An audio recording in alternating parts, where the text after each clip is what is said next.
அன்பார்ந்த நேயர்களுக்கு வணக்கம். நான் ஜி கிருஷ்ணாராவ், ஸ்ரீ துர்காதேவி உபாசகன். இன்று நான் கொடுக்க போகும் பதிவு என்னவென்றால், பதவி அதாவது உத்தியோகம் பற்றி. சாதாரணமாக ஒருவர் ஒரு உத்தியோகத்தில் சேருகிறார். அவர் படிப்படியாக பெரும் முன்னேற்றம் அடைந்து உயர் அதிகாரியாக வந்து விடுகிறார். ஆம், அதே இடத்தில் இன்னொருவர் சேர்ந்தார். அவர் ரிட்டையர்மெண்ட் ஆகும் வரை அங்கேயே இருந்து ரிட்டையர்மெண்ட் ஓய்வு பெற்று வருகிறார். ஏன் பார்த்தால், சாதாரணமாக லக்னத்துக்கு 10 அருமையாக கிரகம் இருக்க வேண்டும். சாதாரணமாக 10 அருமையான கிரகம் இருந்துவிட்டால் பதவி உயர்வு கண்டிப்பாக வரும்.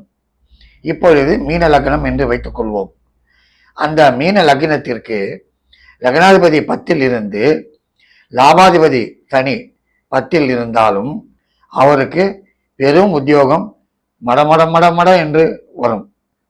ஆம், அது சந்தேகம் இல்லை. அது மட்டுமல்ல, அந்த லக்னத்திற்கு 5 கூடியவன் சேர்ந்திருந்தாலும் அதனோடு அதே நேரத்திலே 9 கூடியவன் செவ்வாய் சேர்ந்திருந்தாலும் பெருத்த உத்தியோகம், தலைமை பதவி கண்டிப்பாக கிடைக்கும்.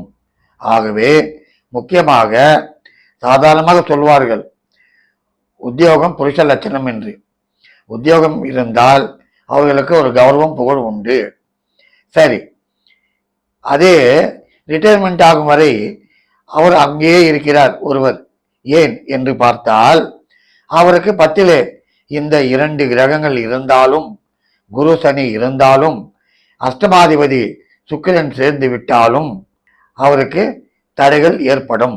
அது மட்டுமல்ல, லக்னத்திற்கு 6 கூடிய சூரியன் சேர்ந்து விட்டாலும், சூரியன் பார்த்தாலும் 10ஆம் இடத்தை தலைமை பதவி கிடைக்காது. காரணம், சூரியன் 10ஆம் இடத்தை பார்த்தால் அங்கு சனி இருக்கிறான். சூரியன் சனி பார்வை ஆகாது, சூரியன் சேர்க்கை ஆகாது. ஆகவே உத்தியோக உயர்வு தடைபடுகிறது.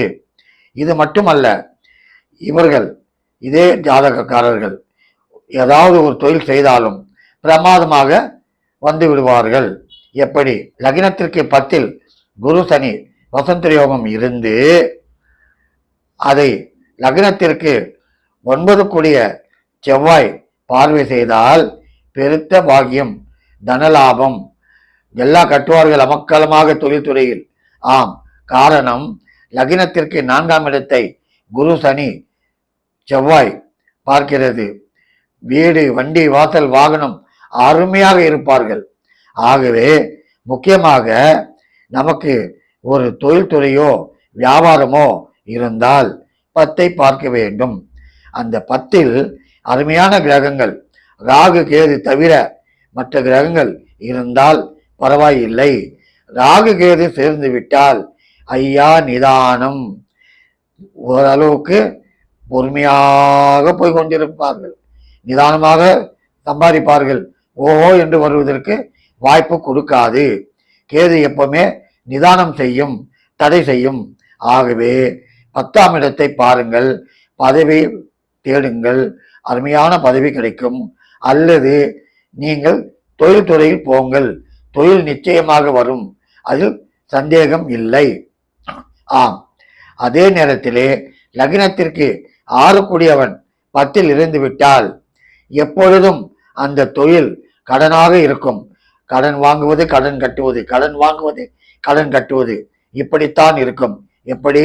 குரு சனி சூரியன் சேர்ந்து விட்டால், சூரியன் சேரவில்லை, செவ்வாய் மட்டும் சேர்ந்து விட்டான், பாக்யாதிபதி பிரமாதமாக இருக்கும்.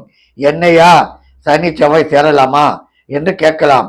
குரு இருக்கிறான், லக்னாதிபதி, எல்லாரையும் தன்வசம் வைத்துக் கொள்வான், யாரையும் தலைக்கு மேல் விடமாட்டான், பிரமாதமாக வந்து விடுவான்.